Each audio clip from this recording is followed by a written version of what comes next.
Hey there, YouTube. I'm back. Sorry it took so long. Today we will be doing Lesson 8 in our Truth About Witchcraft series. And again, we will be using our handy dandy Complete Idiot's Guide to Wicca and Witchcraft by Denise Zimmerman and Kathleen A. Gleason. Again, I'm going to do disclaimer. I do not own any rights to this book. All rights go to the author and Alpha Publishing. I simply use it as a guide to do my lessons. Alright, today, if you will turn to page 97, we will be doing chapter 8, which is Dedicate Yourself to the Craft. Dedication is a key word.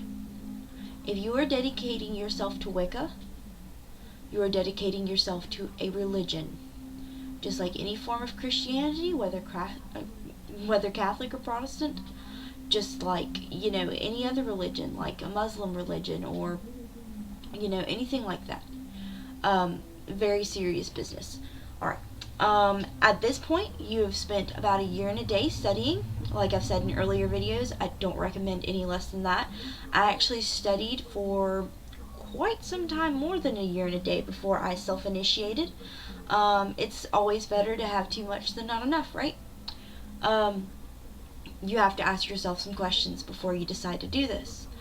Are you going to be committed to it? Is it something that you kind of bear through for a year just to, see what would really happen whenever the action gets started? Or is this something that you're passionate about? Is this something that makes you happy, that makes you smile, that makes your life a little bit more bearable? Another thing is, are you ready to carry that responsibility? I mean, if we have to throw the Spider-Man lingo, we will. With great power comes great responsibility. And that's true here. We are considered wise people. It's the craft of the wise. And with great knowledge comes great responsibility. You know things that other people don't necessarily know, and that gives you a unique responsibility towards your community, towards the universe, towards the life force, You have to be ready for that. Generally, there are two types of dedications. You can be dedicated solitary, where you make your own ritual, and you're kind of just, chilling at your house or whatever, and you do it yourself. A lot of people nowadays do that, especially teenagers. I found, I was self-dedicated because I didn't have a local coven that I was aware of, which brings me to my next point, coven dedication. Coven dedication can be a very beautiful, wonderful, inspiring thing. Of course, we've already talked about the pros and cons of being in a coven and the pros and cons of being solitary. Let's get to page 98, talking about magic names. There is so much to say here. I'm going to bring up a few points about a magic name. A magic name is really diverse. In the Baptist religion, in many Christian religions, you are baptized. And whenever you're baptized, you're considered to be a completely new person, ready to serve your God, your sins are wiped away, whatever, etc., etc. In Wicca, being initiated is like being born again, just with a baptism. And in Wicca, you choose a new name to go by.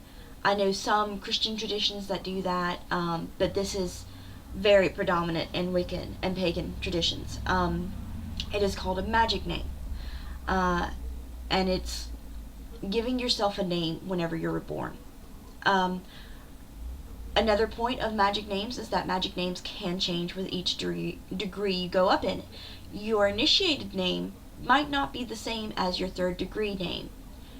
And this is because, like any person who grows and learns, their tendencies and their likes and interests are going to change. So in the craft, you might start out, really digging ravens, and then at the end of your journey, you might just love phoenix, So don't expect it to be something that's going to be with you for the rest of your life. It is very powerful, yes. You are supposed to choose a magic name that suits your soul. But it changes, Next, I want to bring up the relevance of magic name in today's craft. You see a lot of Wiccan authors, pagan authors, who will use their magic name as the name that they go by on their books. This is for several reasons. One, maybe they're not out of the broom closet yet, Another one is, maybe they don't want their name to go down in history as, a devil worshiper or whatever. And those are all, reasons for whatever. But I want to bring up the point of a magic name in, 1692, whenever the Salem witchcraft trials were going on.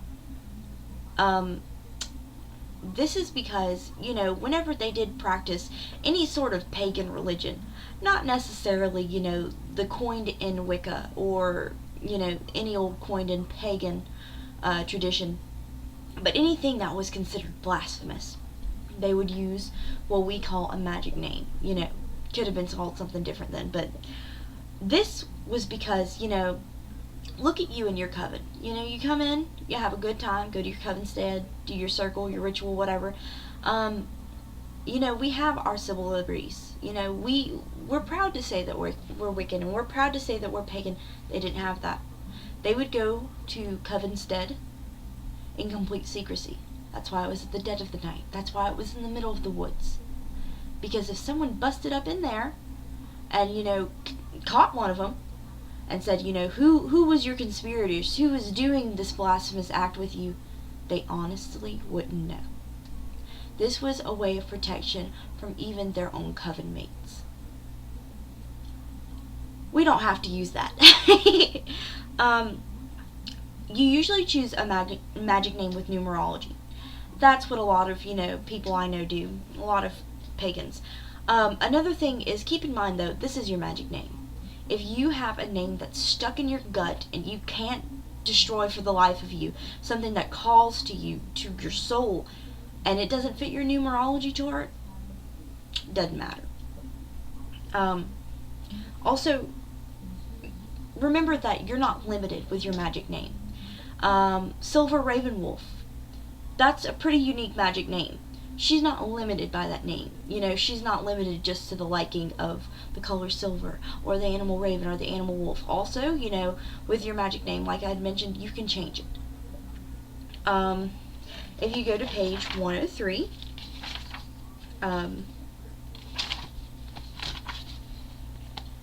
you will see the Theban Script chart.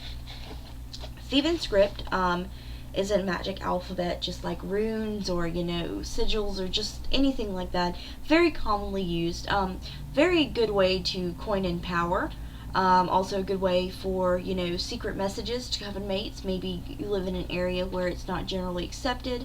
They're not going to know what you're writing down. A lot of people use that on tools. They carve it into the side of their house, protection. You can do really whatever you want with it. If you turn to page 106, you have your solitary dedication ritual. Before we even go through this, rituals can be changed, rituals can be substituted, rituals can be personalized to fit you, just like this whole religion. If, there's something you're not comfortable with in that, if there's something that you don't have and you want to, substitute, that's fine. That's all you. That doesn't make it any more or any less of a religion. That doesn't make it any more or any less of a ritual. It's 100% whenever you want. Alright. Also, whenever you dedicate yourself, I always find it a good thing. Obviously, you want to know which pantheon you're going to worship under by then. I always find it a good thing to pick two gods, which are God and Goddess, that you are particularly drawn to be your patron deities. These will be the deities that you draw your power from the most, and it's really quite homey to have them always there. Mine are the Dagda and Danu from the Celtic pantheon. They are great patron deities. Most of the people I know worship under the Celtic pantheon. I also have the Egyptian pantheon. We have the Norse pantheon. Our coven's really more or less of a mesh pot.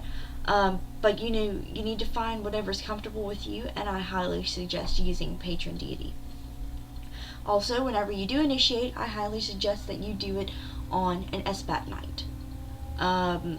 Or a Sabbath night if that's what you prefer. We have a student that's going to be initiated soon, and she will be initiated on an SBAT. It's just really a rememberable thing, and it's really, the full moon's going to raise the power, and it's just going to be great. Alright, 109, things you need to know. Your magic name is a reflection of who you are, what you stand for, and what you hope to become. So true. And if it's not, then you need to change it. You really want this to be something that calls to you on the deepest level. Alright? Your magic name is special. Only people in the craft and the pagan community need to know your magic name. For me, that is true. And for me, that is untrue. I use one of my many magic names on this site, Lady Phoenix, obviously. You are not limited to a number of magic names. Just like your soul's not limited to one thing. The whole thing with only the pagan community needs to know that, I really think it just depends on where you are and who your friends are, what you're comfortable with. Generally, yes, I like to keep my magic name within the pagan community. I don't go and plaster the streets with it. But again, that's all you.